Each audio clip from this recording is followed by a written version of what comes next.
Ever pondered how minute our planet would appear if dwarf planet Ceres decided to drop by for a visit?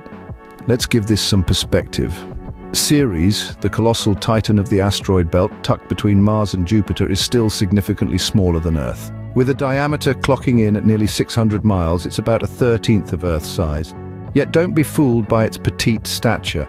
Despite its dwarf planet status, Ceres holds an undeniable presence in our solar system. Imagine, if you will, the unimaginable. Ceres colliding with our home planet. The aftermath of such a celestial catastrophe would be nothing short of apocalyptic. The kinetic energy unleashed would be equivalent to the detonation of billions of nuclear bombs, resulting in a blast wave that would level cities and forests alike.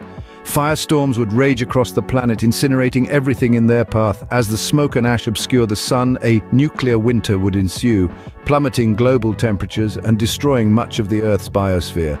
This cataclysm could potentially trigger a mass extinction event, wiping out a significant portion of life on Earth.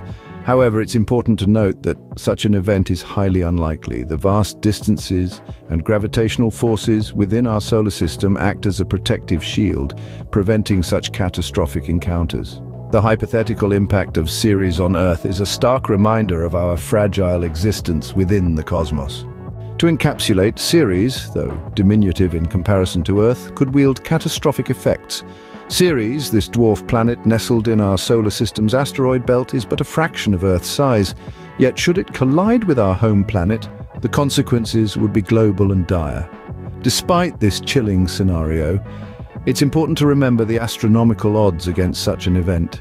As we marvel at the wonders of our universe, let us not forget the dynamic and sometimes precarious nature of our existence within it.